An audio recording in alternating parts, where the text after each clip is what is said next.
পানিহাটি উৎসব চলছে আর পানিহাটি উৎসবে যুবকদের তাণ্ডব, মহিলাদের শ্লীলতাহানির অভিযোগ। মত্ত অবস্থায় উৎসব এবং বইমেলায় যুবকরা। আপনাদের জানাই আরো একবার, পানিহাটি উৎসব এবং বইমেলায় প্রচুর মানুষের ভিড় হয়, সেখানে সমাগম হয়, আর সেই উৎসবেই যুবকদের চলল তাণ্ডব। মহিলাদের শ্লীলতাহানির অভিযোগ, মত্ত অবস্থায় উৎসব, বইমেলায় যুবকরা। পানিহাটি উৎসবে যুবকদের তাণ্ডব, মহিলাদের শ্লীলতাহানির অভিযোগ। পানিহাটি উৎসব এবং বইমেলায় প্রচুর মানুষের ভিড় এবং সমাগম হয়, আপনারা জানেন। সেই অনুষ্ঠানে মহিলাদের শ্লীলতাহানির অভিযোগ উঠেছে।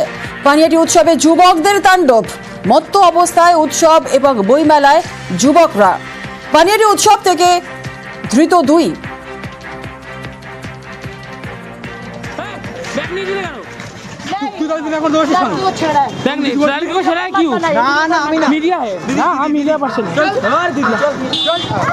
আরো বিস্তারিত জানবো ঠিক কি ঘটেছিল, আমাদের সঙ্গে রয়েছেন আমাদের প্রতিনিধি সুবীর। পানিহাটির উৎসব যথেষ্ট বড় হয় এবং এই উৎসবে প্রচুর মানুষের সমাগম হয়।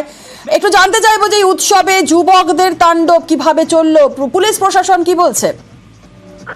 দেখো, পানিহাটি উৎসবে চলাকালীন একদম রাত তখন 10:30, সে সময় কিন্তু একদম ভিড়ের মধ্যে যখন যারা যুবক যুবতী যারা যখন নাচ করছিলেন, সে সময় কিন্তু একদম উৎসবের মধ্যেই সেখানে কিন্তু কিছু মহিলাদের কিন্তু কটূক্তি করে মদ্যপ অবস্থায় কিছু যুবক, এবং তারপরে কিন্তু তাদেরকে শারীরিকভাবে তাদেরকে কিন্তু শ্লীলতাহানি করা হয়, এমনটা কিন্তু অভিযোগ। এবং তারপরে কিন্তু চিৎকার চেঁচামেচি শুরু হয় এবং একটা বিশৃঙ্খলা পরিস্থিতি তৈরি হয়। তারপরে কিন্তু মহিলা যখন চিৎকার করে, তারপর কিন্তু সেই জায়গা থেকে সেখান থেকে মহিলারা সেই যুবকদের কিন্তু ধরে ফেলে এবং ধরে কিন্তু সেখান থেকে তাদেরকে বের করে নিয়ে আসা হয়। এবং গোটা মেলা চত্বরে উৎসব যে মাঠ, পানিহাটি অমরাবতী মাঠ, সেখানে কিন্তু প্রচুর নিরাপত্তা বেষ্টনীতে মুড়ে ফেলা ছিল, প্রচুর নিরাপত্তা রক্ষীরা ছিল, পুলিশ কর্মীরা ছিলেন। তাদের হাতে কিন্তু এই 2জন যুবককে তুলে দেওয়া হয় এবং তারা মধ্য অবস্থায় ছিলেন এবং তাদেরকে কিন্তু সেখান থেকে পুলিশ আটক করেছে, খর্দ থানার পুলিশ, এবং সেখান থেকে তাদেরকে কিন্তু খর্দ থানায় নিয়ে যাওয়া হয়েছে।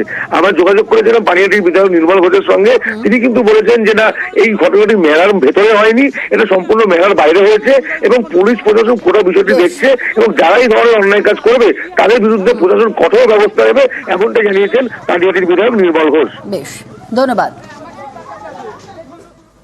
অনুষ্ঠানের ভিতরে কিছু হয়নি, বাইরে একটা গেট আছে, 4 নম্বর গেট, তার বাইরে পুলিশ সঙ্গে সঙ্গে গিয়ে করেছে এবং দুটোকে ধরে নিয়েছে। এর সঙ্গে মহিলার কোনো সম্পর্ক নেই, সবটাই নিজেদের মধ্যে, পাড়ার ছেলেরা সব ছিল, নিজেদের মধ্যে ধাক্কা ধাক্কি হয়েছে, উৎসবের কোনো সম্পর্ক নেই।